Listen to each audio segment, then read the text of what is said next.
एक बार की बात है, पेप्पा और उसका परिवार जंगल के बीच एक पुराने किले में घूमने गए। वह किला बहुत पुराना और वीरान था, जहां आसपास कोई नहीं रहता था। गांव वालों ने उन्हें पहले ही चेतावनी दी थी कि यह किला डरावना है, लेकिन पेप्पा के पापा ने इसे मजाक समझकर अनदेखा कर दिया। शाम का समय शाम होते होते अंधेरा छाने लगा। किले के बड़े दरवाजे भारी आवाज के साथ बंद हो गए।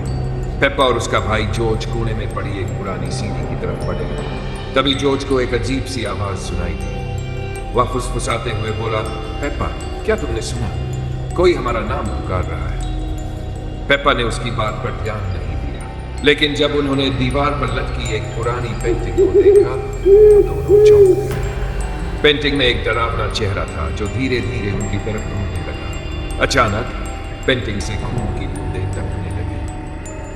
पेप्पा और जॉर्ज भागते हुए अपने मम्मी पापा के पास गए, लेकिन रास्ते में उन्हें एक बड़ा दरवाजा मिला जो खुद ब खुद खुल गया। अंदर एक अंधेरा कमरा था, जहां एक पुरानी झूले वाली कुर्सी हिल रही थी। कुर्सी पर कोई नहीं था, लेकिन वहां से किसी बूढ़े आदमी की भयानक हंसी सुनाई दे रही थी। जॉर्ज जोर से रोने लगा और तभी किले के हर कोने से डरावनी परछाइयां निकलने लगी। एक परछाई पेप्पा के पास आई और धीमे धीमे बोलने लगी, तुम्हें यहां नहीं आना चाहिए था, अब तुम यहां से कभी नहीं जा पाओगे। पेप्पा ने हिम्मत करके अपने मम्मी पापा को पुकारा। सभी ने मिलकर एक साथ दरवाजा खोलने की कोशिश की, लेकिन दरवाजा जाम हो चुका था। तभी जॉर्ज को एक पुरानी किताब मिली, जिसमें लिखा था कि किले का भूत हर 100 साल में जागता है और जो भी उस रात वहां होता है वह किले का कैदी बन जाता है। पेप्पा ने समझदारी से काम लिया। उसने किताब में बताए गए मंत्र को पढ़ा और जोर से कहा, भूत राजा, हमें छोड़ दो।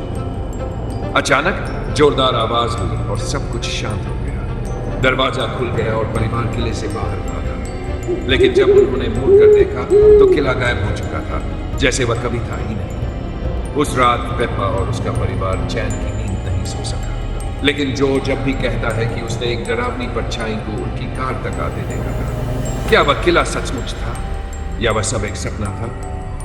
कोई नहीं जानता, लेकिन पेप्पा और उसका परिवार अब कभी किसी किले में